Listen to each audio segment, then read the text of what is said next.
everybody, welcome back to Stark Reality. Today we're not in my garage. In fact, we're in a car and I'm actually in Utah.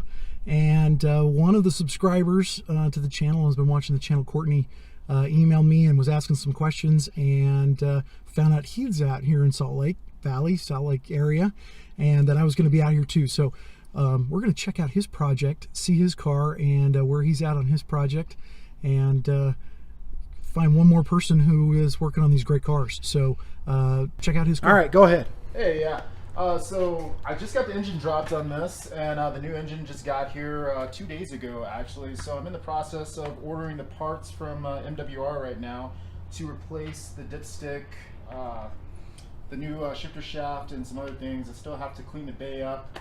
Need to get it. And you had to get that from out of town. Yeah, I had to get this from Phoenix, Arizona, actually, because the import scene out here is not that great when it comes to engines. So, which is kind of surprising for Salt Lake. You would think, there'd be more. Like, I've called a couple of places, never got any calls back, and the couple of guys that I did talk to, they were more interested in working on Subaru engines, or they just didn't have anything in stock. Yeah. So, yeah. And it's a Celica, and you got the computer with it, which is awesome. Yeah, it's a Celica. Came with the computer. It actually, came pretty clean for a supposedly overseas engine. Came with the computer.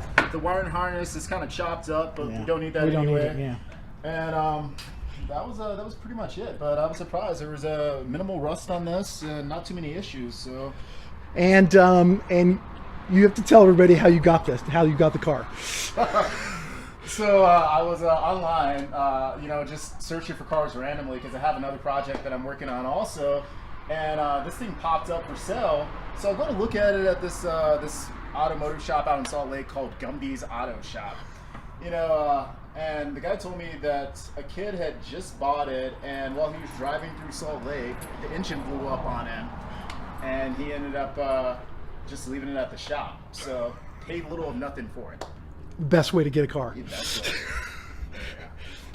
And so the engine is shot. It's sitting way back there. Yeah, it's back just a huge heap of oil, basically. So that thing's going to the junkyard, or I might try to scrap it and see what I can sell off of it. So if anybody needs any onesie Z parts, there you go. There you go. And let's see, you had to strip the inside out, right? Yeah, I had to strip the inside out. It's had a bit of water damage on it, so I completely removed the interior of it. The radio is shot on it. It's going to need a new radio. I took all the plastics out so they could dry, and cleaned out the interior as best I could. It had a bit of a funk to it, so been letting that air dry for a little bit. And I need to buy some new seats for it. I don't think I'm going to relay the carpet, though. I think I'm just going to keep it like this and maybe spray the interior. Yeah. But the body otherwise looks pretty good. Yeah, it's actually in fairly decent shape here. It's got a couple of ding up front there, doesn't it? Yeah, and it needs a new bumper, actually. Whoever had it previously kind of destroyed the back bumper. The clips were broken off, and it was just hanging on by the push pins. So mine wasn't much better. Yeah. And it's amazing how little holds on the back bumper. Yeah. There isn't that much to it. I was actually surprised because I was like, when I started ripping it apart, the only thing it was probably maybe like 6 or 7 screws that really were holding it in place, but the main body of it that needed to be in place for the brackets weren't there. So that's too crazy. Yeah, it's funny how you find things like that. And the assortment of all the parts. There's the muffler and all the everything. Brake lights. It's nice you've got room to just put them all off to the side like that. And did it have original wheels? Yeah, so it's got the original wheels on here. Actually, with the caps. So the caps are still intact. The wheels themselves aren't in that great of condition. The tires are shot. The brakes are shot. There's pretty much just rust. This thing was just rusted out. So it took me 2 days just to get the tires off.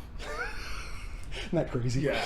When the drums get that rusted. Yeah, it was a pretty horrible experience. And let's see. So, and the greasy, oily old engine. Yeah. You can tell. Look at all that. Look at that. It's so gooky. I mean, that's pretty bad. Yeah, I think what happened with it was a precast. I would, yeah. Yeah, because when I was looking inside of it, there's actually some cotton-looking bits that were trapped on the inside of there, so I'm guessing that's what happened. Yeah. And the dogs. Hey, now I'm back home in Virginia, back in my own garage. We had a great trip out in Utah, and it was great to see Courtney's MR2. We spent a long time talking about the car and looking at everything. He's got a great project. He's right smack in the middle of it. It won't be too long before he's up and driving. And hopefully he can send some videos so we can see how it turns out. So it was a lot of fun seeing somebody else's MR2 and be able to talk shop. So hey, maybe there's some other people around. Maybe we can connect up in Virginia at some point. So I know I've got some more projects coming, and so thanks for watching. Please like and subscribe, and we'll see you next time.